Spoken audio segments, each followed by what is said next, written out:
The very day afterwards. What?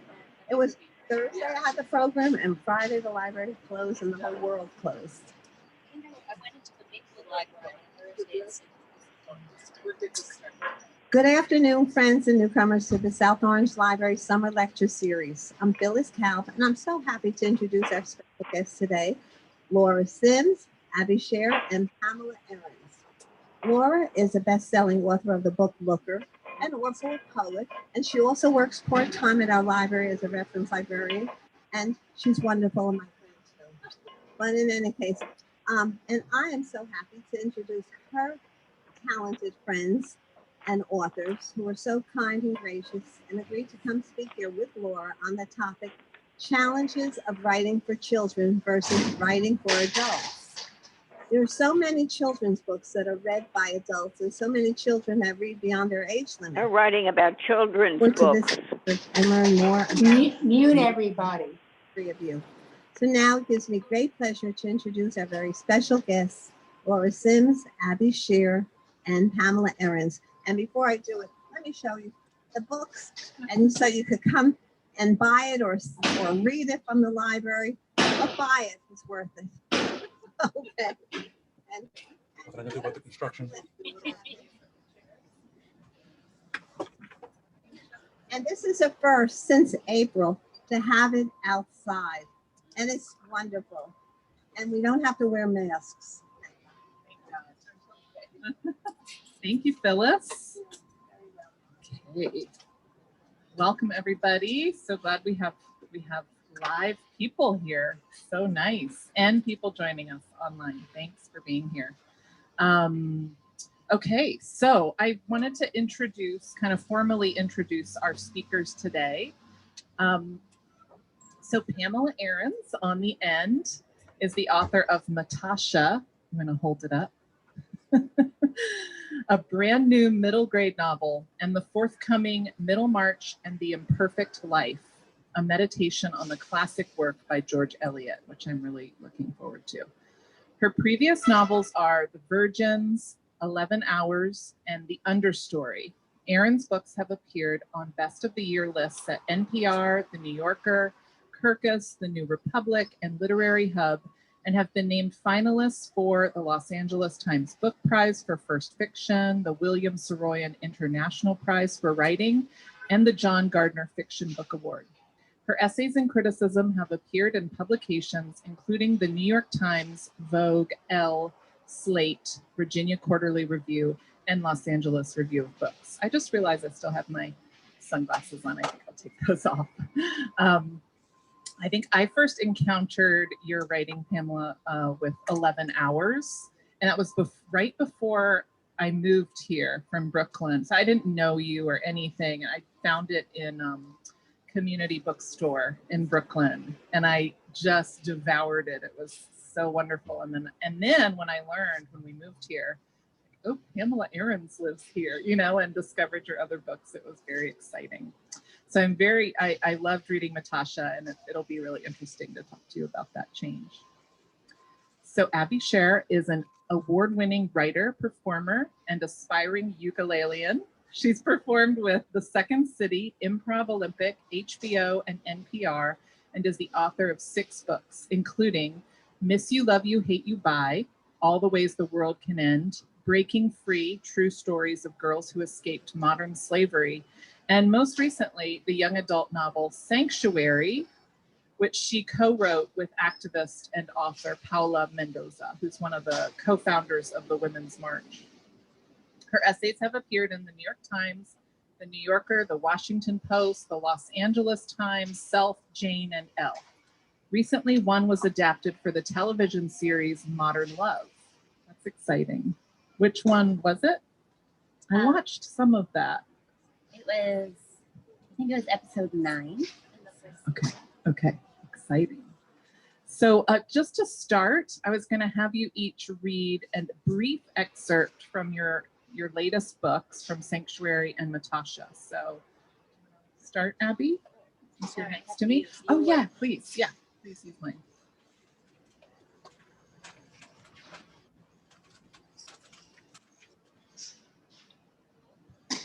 I'm going to read from chapter 1 so that I'm not going to explain anything about it. Yeah, I would, yeah. Chapter 1. It took 15 steps for her to die. 15. One for each year of her life before they snuffed it out. I was supposed to be doing homework. I actually was doing homework, but my phone kept buzzing, so I tapped on the notifications and there she was. I never did learn her name. In the reports, they would call her an illegal 15-year-old or a 15-year-old immigrant. It depended on who was talking.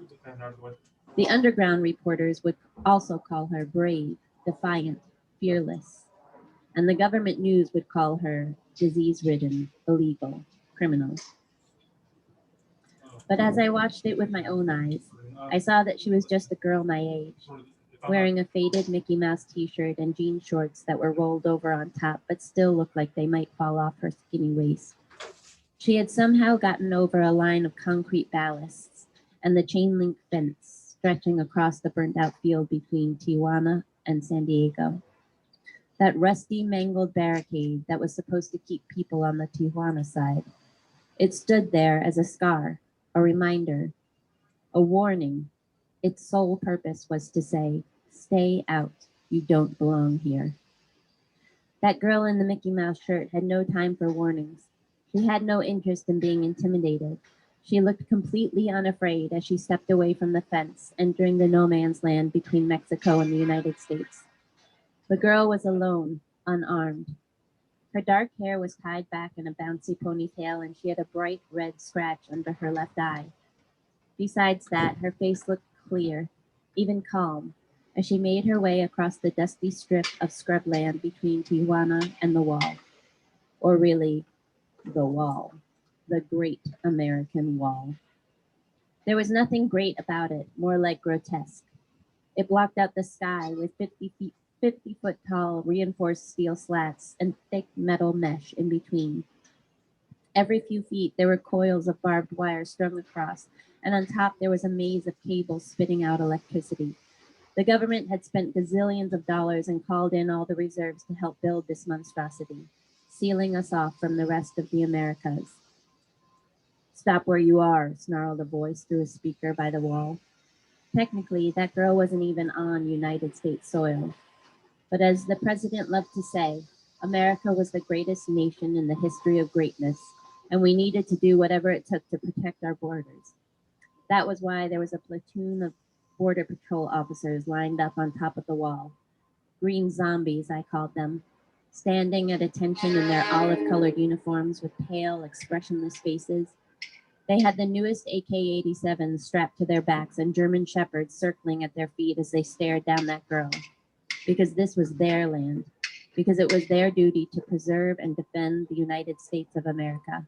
Because whatever this 15-year-old intended, walking across in her flip-flops and saggy shorts, she had now become a national threat.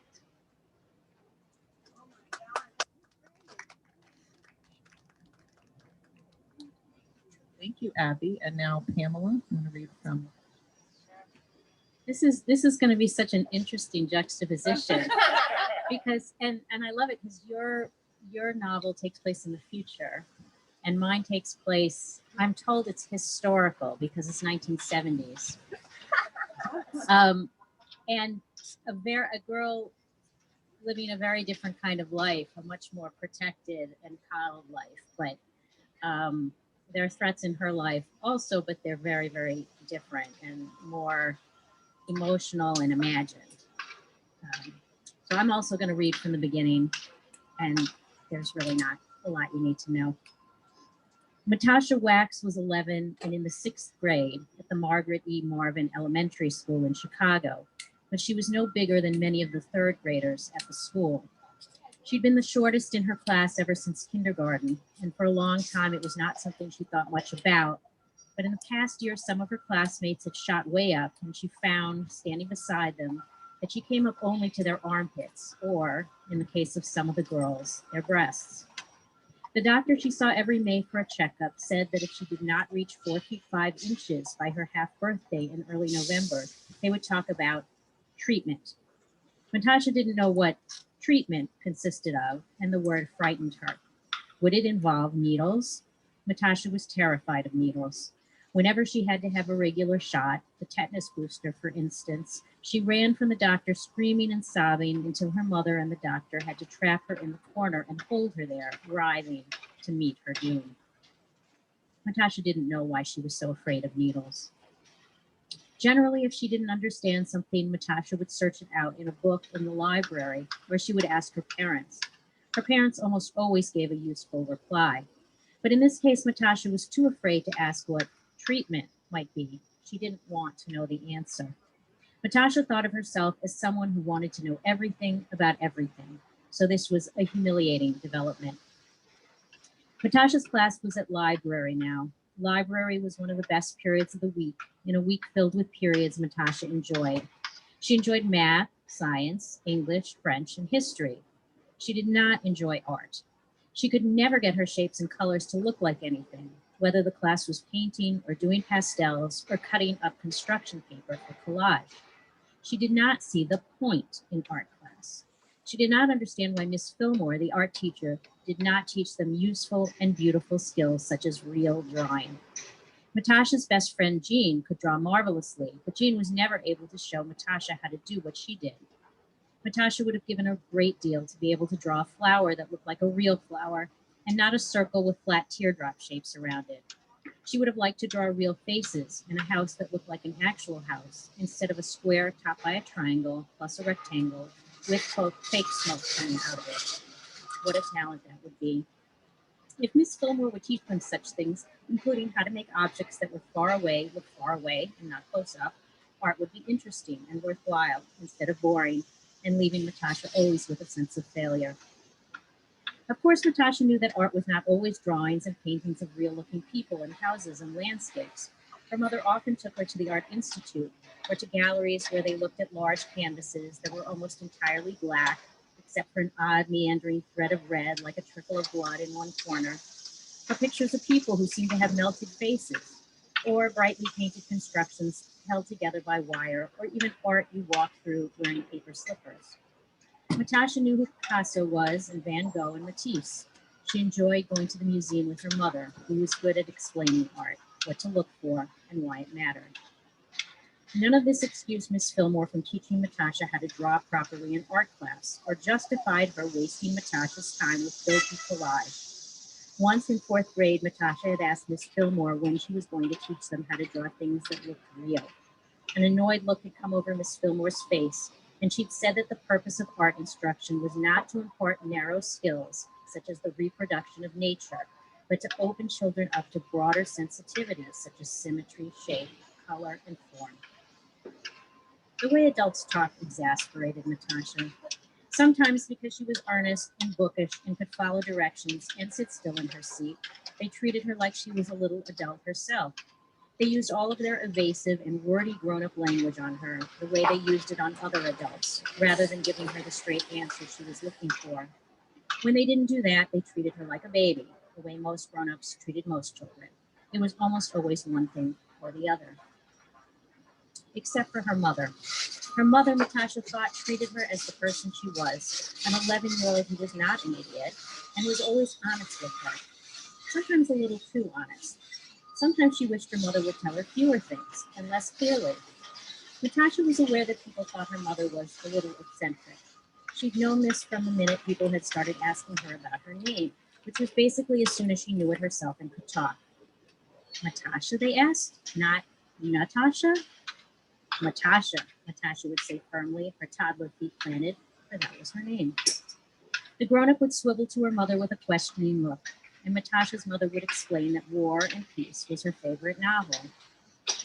But the other person would say, and Matasha learned at a very early age, that one of the main characters in War and Peace was named Natasha with an N. So this did not solve the stranger's problem. I like the sound of Matasha better, her mother would say, and that would put an end to the conversation. As she got older, Matasha felt a sense of triumph when her mother got to this part. Yeah, she thought, who says it has to be exactly the same name? She was proud of her mother for not caring to do what just anybody might do. Still, it always caused problems whenever she registered for some activity outside of school, or on the first few days of summer camp, or when some nosy lady on the CTA bus struck up a conversation and asked what her name was. Thank you. Thank you both for reading. That was great. Abby, I have a question for you first. So I know that Sanctuary was a collaboration, as I mentioned, between you and Paula Mendoza. So how did that come about? I think the short answer is I wasn't selling enough books on my own. I think so. I've written 5 books before this, and my agent basically said, you know, I don't think they're getting the audience that they deserve, and I want to see what you think of pairing up with someone. And I know someone who's looking for a co-author, because Paula had written one book on her own and she swore to never do it again. She hated writing alone. Yeah, it's that great an experience. Yeah, and so we met, and I was really in awe of Paula's work, and I knew of her, but I didn't know her, and I sort of wooed her, and then she picked from a lot of people, and not a lot, a group, a small group. And how was the experience? Was it like, how did you, I just think of novels as being so private, personal, this personal form. So like, how did you work it? Yeah, that's a great question. We also wrote during COVID. So, well, we didn't do as much during COVID. I was nervous, as one would be, because I usually wrote upstairs here by myself. And I really had no idea how it would go. We had a few in-person just brain sessions where we dumped everything on a huge whiteboard. And this story is really about a journey to find sanctuary. So we literally mapped it, like we were mapping her journey, and then also mapping time. And a lot of times we had to go backwards in time, because if this takes place in 2032, then what needs to happen in 2020 in order for this to be realistic? And when would they rescind DACA? Hopefully this doesn't happen, but you know, all the things that we had to put about the future had to go backwards, actually, to have its realistic grounding. And so we did that a couple of times, like 8-hour sessions in person, and then we would go home and write. I would write the character, sort of getting into the character of the story, and I would say she was more on top of the plot of the story. That's just like how our minds wound up working together. And then a lot of Google Docs. So both being in the document and then talking on the phone, especially when COVID hit, it was like, well, then we're going to have a long talk, and we'll do what we can remotely. Thank you. That's really interesting. Switching to Pamela. So as I said before, you've primarily written adult fiction. So now you've suddenly written this book for younger audiences. How did that happen? I apologize to anyone who's heard this before, but I did not plan to write a children's book. In fact, anytime I was ever asked about this, never write one. I wouldn't do it. I wouldn't be able to capture the right voice. But I was kind of stuck between 2 projects and looking to just do something that would jumpstart me. And I decided to do National Novel Writing Month, where you write 50,000 words in a month. And the whole idea is you just throw it on the page. You can't stop to think about it. Is it good? Is it bad? And I specifically chose a children's book because I felt I wouldn't be over invested in it. I wouldn't get all worked up about whether it was good or was not good. And I usually write very slowly and fairly meticulously. And this was a very different process. And I did it. I finished it. I was so proud of myself. Yay! I got my little like online certificate for National Novel Writing Month. And then I put it away, and I thought, okay, I'll look at it in 3 months and see what I have. And I took it out after about 3 months, and I read it, and I said, this is embarrassing. Like, I cannot believe how bad this is. And I put it back in the drawer, and I forgot about it. And 10 years went by, and a friend of mine, a local writer here, Joanne Serling, who has a wonderful novel herself, said, I'm going to do National Novel Writing Month. And I went, oh my God, I remember about that. I did that. And I took it out of the drawer and read it, and I had a very different reaction. I just thought, this is kind of charming. There's some things here that are really fun and spontaneous, and like, I think I can see how to work with this. So I just figured out what parts I thought I should cut and what it still needed, and I sort of sewed it together, and that's how it came out. I love that story. That's really great. 10 years. I think I had forgotten that part, that you put it away for 10 years. Wow, that's cool. So one of the reasons we're here is, of course, to talk about the challenges of writing for younger audiences, like switching between these audiences, right? And one of the things that I've always found perplexing is how to determine what is an adult book and what is a children's book. Like, where is the dividing line between those supposedly separate genres?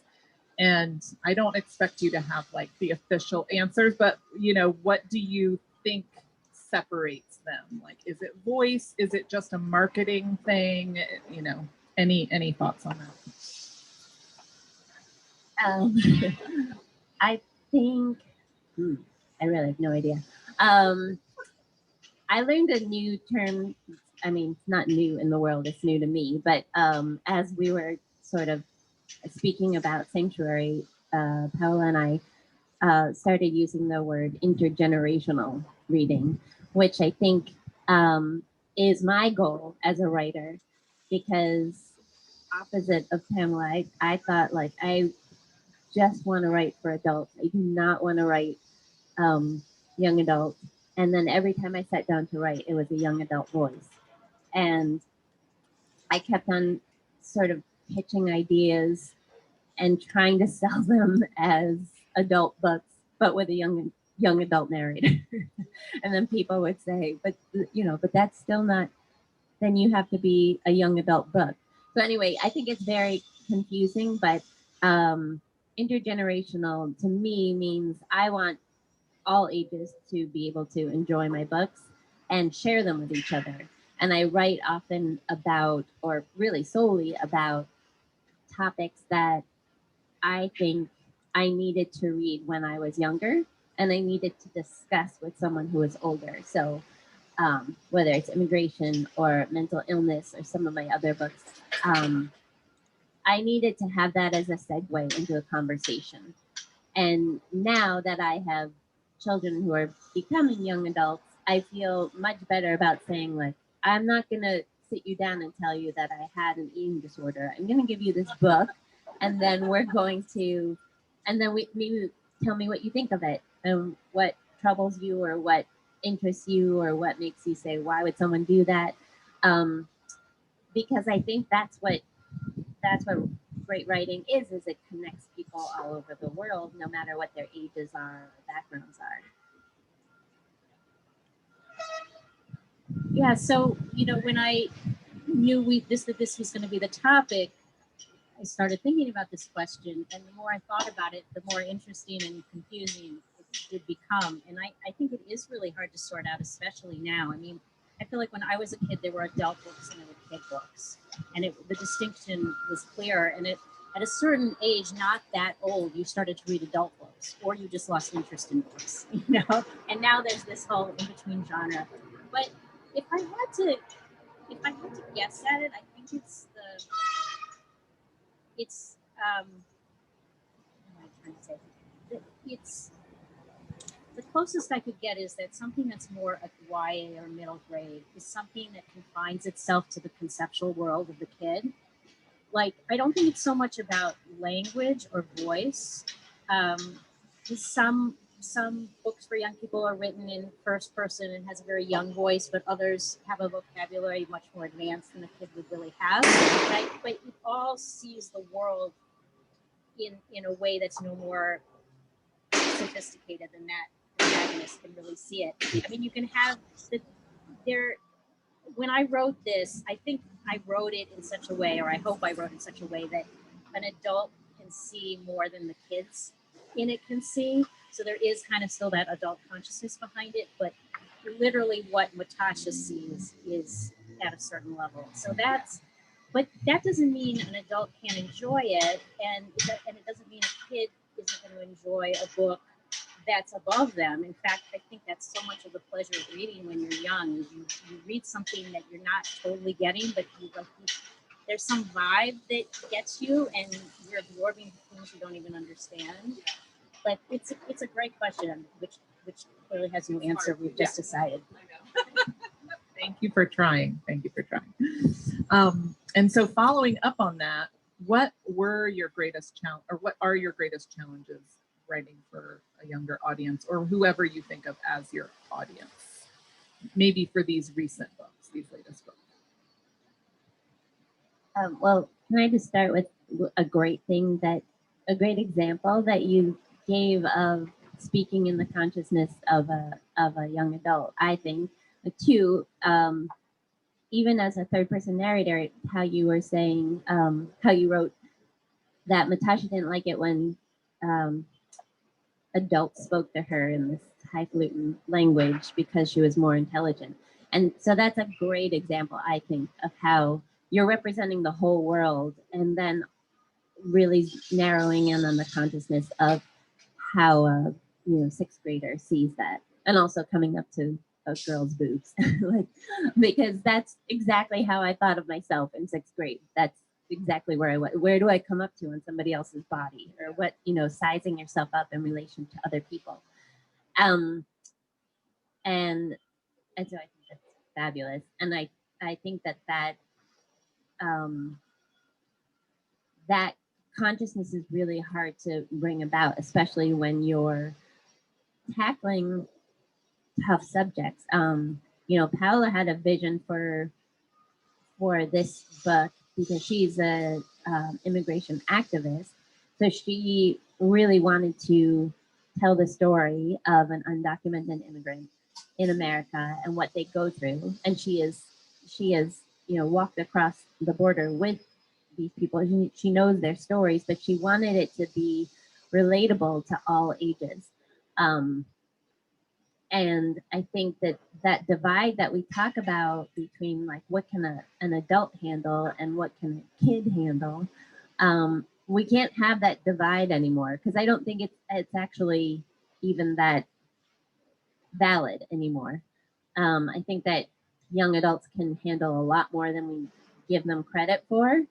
And I think young adults are changing the way that we see what they can handle, whether it's through social media or whether it's just taking to the streets or marching out of school or sailing here on a boat and telling people that the climate needs attention. So I think the challenge was more on my side than hers, because she's always thought that. But how to relay these really painful stories that I did not want to be true, but were very, very true, in a fictionalized way that could be digested by a young adult.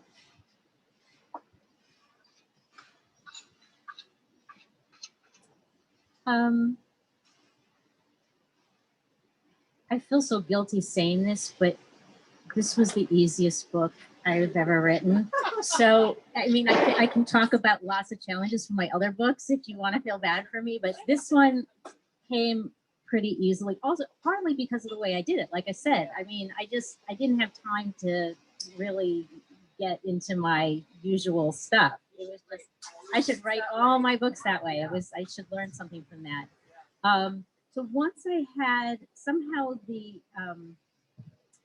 just who this character was came pretty quickly. And once I had her, I just kind of knew how she would see things and react to things for the most part. And then the challenge, as I said, was just to realize that I actually had something to work with, because I was so dismissive of it at first and thought it wasn't any good. So I had to, maybe I did really have to wait 10 years to have some perspective and see, what was worth working with. And did you both, so Abby, your book is written in first person, and Pamela's yours is in third person perspective. So I was just wondering, did you land on those? Is that what came out? Is that the way they came out? And if so, what do you think the effects of those different perspectives were for the stories you were telling? I think I've always tended towards first person because, well, maybe because I come from a performing background. So I need to write in a notebook first, which is why I'm like reeling from the idea of doing NaNoWriMo, because I'm like, how would I count the words if they're in my notebook? I need to write in a notebook, and I need to write as if I'm the character, as the first draft. And then later on, it can become many different perspectives. We did have a version where I think the first draft we had a DF officer, a deportation force officer, like writing in between and sort of saying like, we're coming for you, and you don't really know what that force is until you get later into the plot. But they wound up being so one note sinister that we removed that. But that's all to say, I think in order for me personally to understand where the story is going, I have to start in the first person at least. And it seems like for this particular story, it's such an intense, harrowing journey. It feels like you have to be in her mind and like, feeling what she's feeling as best you can. Writing this in third person was a decision I made before I sat down. I made very few, but that was one. And I think it was because I thought it would come easier that way. I wanted to be able to sort of see this kid at a distance. And I chose the time period and the place that I actually grew up in. So Matasha is 11, roughly. She's a little younger than I am. I was like 12 in the year that she's 11.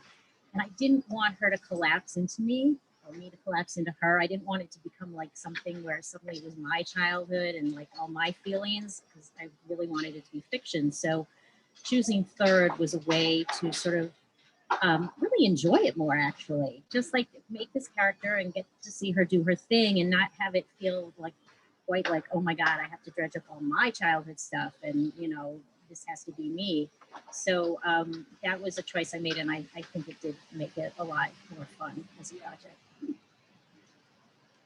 So what were some of the formative books for you both when you were younger readers, if you remember? I have two very opposite ones. Blubber by Judy Blume. And I really can't say why that one. I mean, I loved all Judy Blume, but I just loved this girl struggling, the narrator struggling with, or I don't know if she's the narrator, to be honest. I don't know if it's first person. I can look that up. Really struggling whether to go with her better instincts or to, be part of T's bullying. Something about that character just really spoke to me. In fact, I thought that at one point I was convinced that Judy Blume had made a grammatical error in the book, and I was all ready to send her a letter and be like, sorry to tell you this, but I'm not sure she would love that. But then, yeah, I guess I didn't have a stamp or whatever, and I thought about it later, and I was like, no, she actually was right.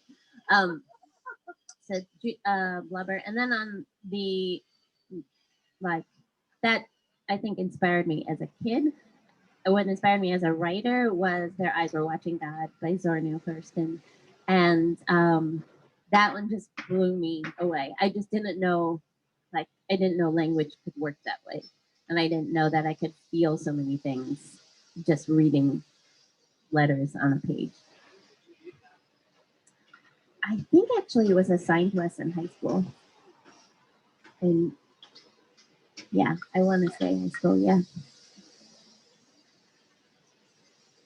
It's amazing how many people of a certain age were formed by Judy Blume. It's really, I mean, Are You There, God? It's Me, Margaret was a big book for me when I was a kid.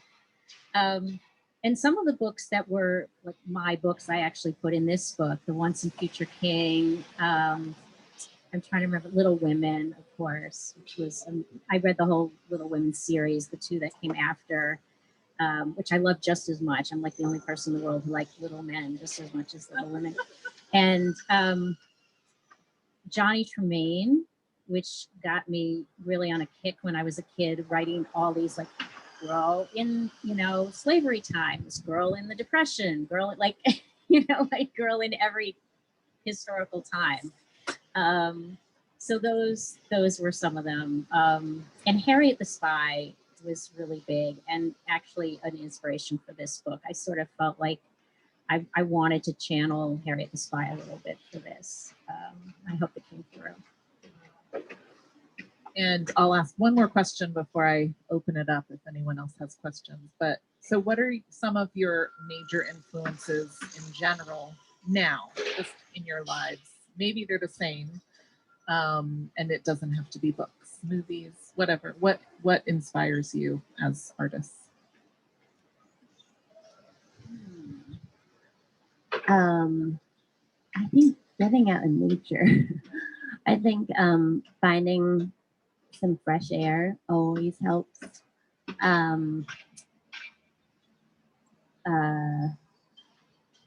kids definitely inspire me and make me see things that I never do. I mean, they have very different personalities, so the fact that one can recite like every single soccer statistic in the world and then laughs at me when I don't know what he's saying.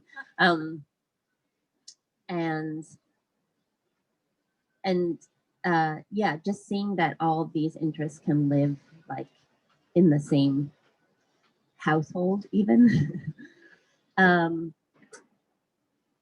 Yeah, and I'm a recent devotee to podcasts like The Daily, and I'm really enjoying Still Processing, which is now not happening, but just beautiful like deep dives into culture and as it relates to racism and as it relates to the history of this country and all that.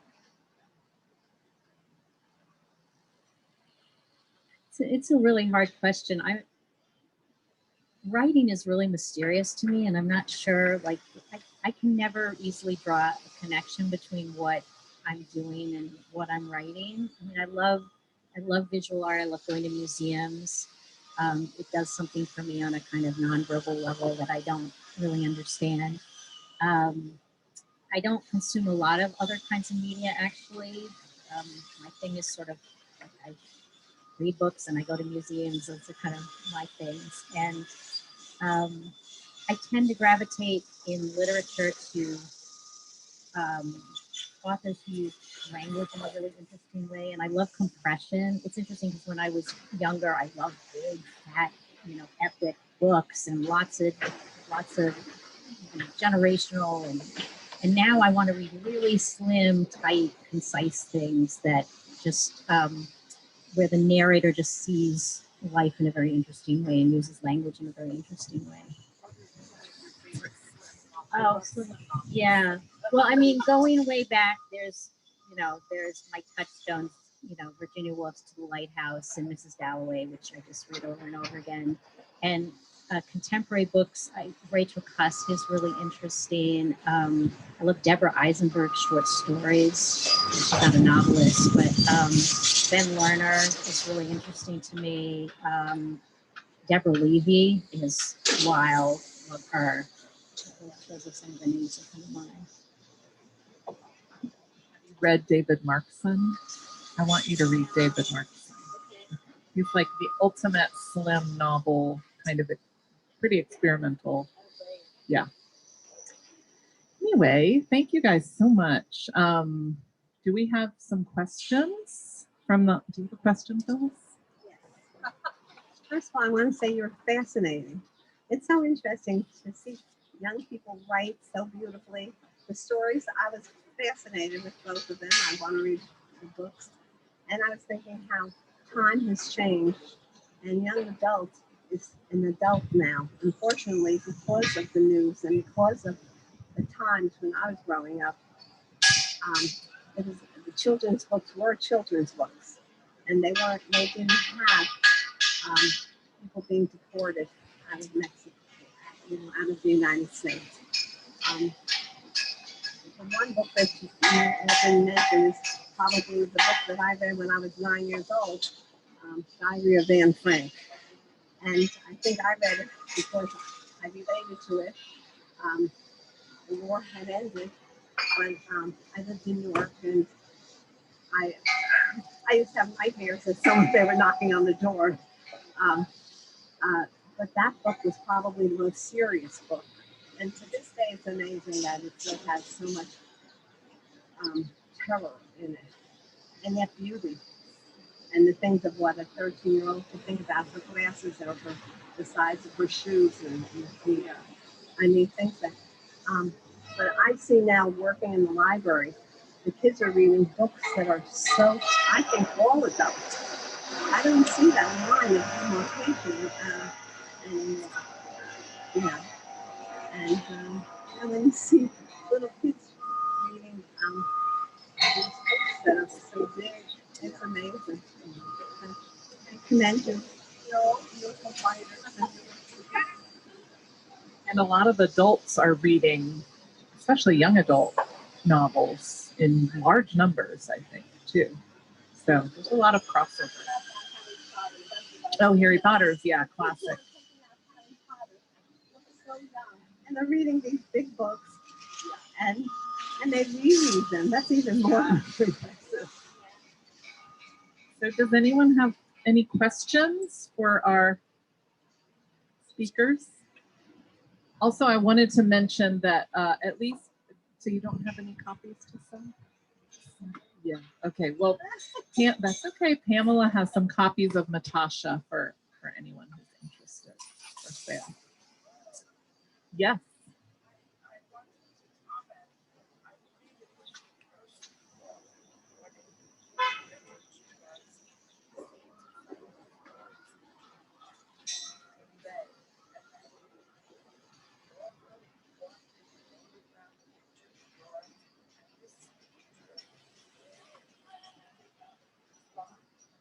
Can you repeat the question? Can someone repeat it?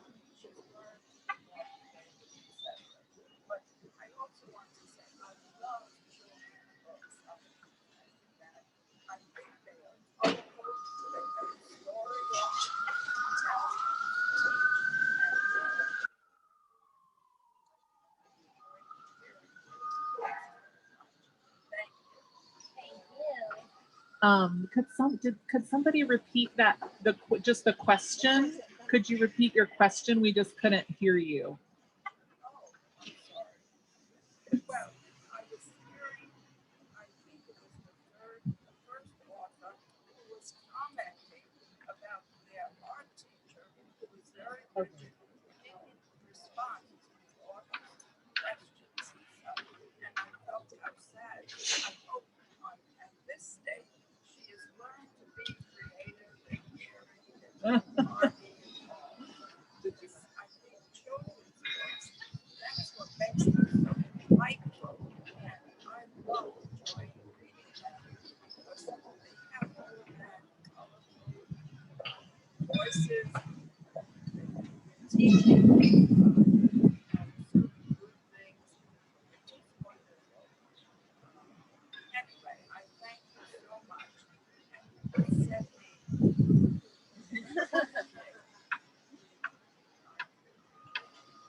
Thank you. That's great. Yeah, I hope that our teacher has broadened her teaching skills, and I hope Matasha learned how to draw.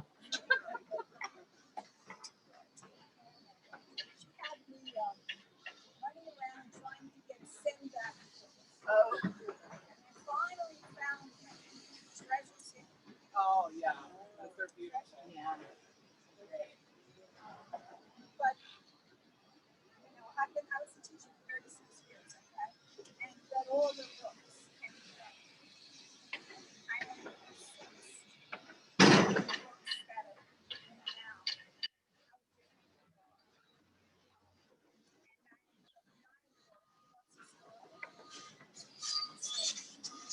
I write all the books, and then she passes them on to me. And then we have to discuss them. And some of them are so emotional. About 9/11. So she sees all these books as a story. I see these books and stories as I lived them. Right. And I know people who live there. So I talk about it like, oh, it's just realize that what's happening right now. Right. Yeah, so my 9-year-old is getting it. Yeah. Instead of just So speaking of your word intergenerational discussions about books are great because, that 9-year-old's going to read a book a certain way, and after talking to you, is going to understand that book in an entirely different way, and you're going to see through her eyes too. I think that mother-kid book groups are super cool too. Okay, I should say parent book groups. Do you work all day writing like a dog? God no. I was just wondering about the timing when you do. Yeah, no, I mean, I'm good for like 3 hours max, and I read a lot. Yeah. I mean, I try to be regular, but I sort of tap out at 3 hours. There's diminishing returns after that. But I read a lot, and I kind of count that as writing time, and I do other things. I'm also an editor, so some of that it's working with words, but it's different. What about you? First, I just want to respond to what you were saying about talking to the 9-year-old and a 9-year-old taking in a story in a different way, more as like factual. These things happened, and I think that's so beautiful that you are sharing your experience with that 9-year-old, because I'm similar. I have a 7-year-old and a 10-year-old, and so when the 7-year-old learns a fact, it's a fact, and it maybe goes in and stays in his brain, but not necessarily.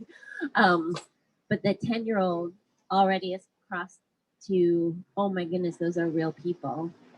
And it's so fascinating to watch that transformation. And I think it takes great courage and vulnerability to sit down with a 9-year-old and say, these are not just facts, these are real things that happened, and I lived them. Just like Phyllis was saying about the Diary of Anne Frank, because I remember carrying that book around with me for so long and wondering, like, does anyone know she wrote about her period? Like, did anybody, did they let her do that? Because it didn't feel like something that should be in a history book, because it's not a history book. Anyway, that was a long tangent. Sorry, what did you ask? Oh, my process. Oh, because I was trying to avoid that. Mine has changed drastically this year because I took something called a job. I know, it was really silly, but it is writing. It's writing for Goodnight Stories for Rebel Girls, which is a great series of books and now podcasts, and now there's an app, and it's really telling stories about rebels through history, women, young girls. So it's a different kind of creating stories, but I'm supposedly there right now. And so I sort of sandwich in time Like I'll do a 25-minute. I'm big on timers. I have timers going off all the time. So I'll do like 25 minutes on this project and then 25 minutes on that project. And then I'll just not tell people when I'm working on my own things. Hi, Ellie.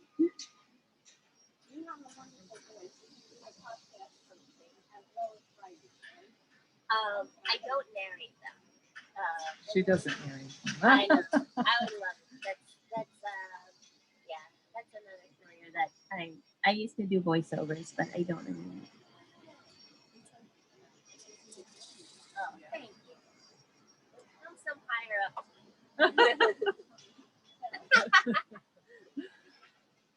Any other questions?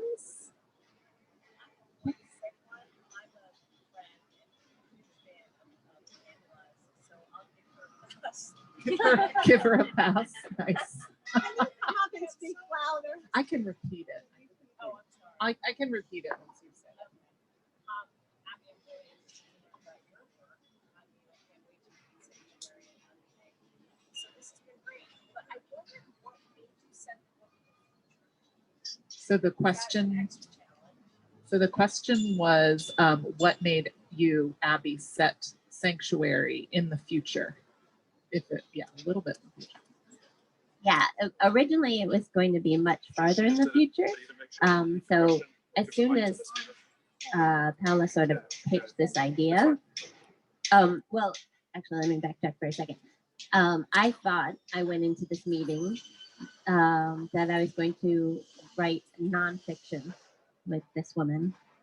And then as soon as she said, well, I'm actually thinking fiction, I was like, this is 1984. It's going to be 1984. And I think both of our instincts were, this is a book about what could happen if nobody does anything. And it was going to be, boy, I don't know where we started. I think it was going to be like 2040, 20, I don't know. But literally, every time we got to a plot point where I said, this is really harsh, I would get an alert on my phone that Trump had actually just done that very thing. And I often came to points in the story where I just didn't want to say it to her, but it felt too cruel to put these details in, and then they would be in the news. So not much of this is really futuristic at all. There's some technological things, like they're able to put in identification chips, infrared chips into everybody. That's about as, I mean, it's already happening, sorry to tell you, but it's more commonplace in here. So we actually did that timeline thing that I was telling you about like 5 times, because we're like, oh no, now it's actually happening earlier and earlier. Yeah, it reminds me of what Margaret Atwood always says about The Handmaid's Tale, because everyone assumes, oh, The Handmaid's Tale is this dystopian novel, but she has always said everything in that book has happened somewhere in the world already. This is not dystopia. This is our world. Yeah. Any other questions? Pamela, I loved how you said that writing with Matasha was effortless almost. And I wonder if you can, I mean, that's how when I write the best of a writer, it's like when you're not working hard. And I feel like people don't value that as much when it's not hard. Do you think you can carry that over to like adult fiction or?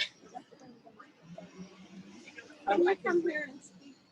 Oh, Marcy, can you? Oh, yeah, I had headphone noise to control the noise. Oh, yeah. I just liked about effortless fiction. And I feel like sometimes people think writers have to really suffer to like do a good job. And I was wondering if now that you know how well you wrote a book for young adults, you could like make writing not suffering. So the question is, now that Pamela has learned that you don't have to suffer to write a book, you can just write it really fast, is she gonna do that again? I guess we'll see. I also, memory's a funny thing with books. It's like I've probably forgotten some of the struggles too, and I also remember the hard ones as easier than they.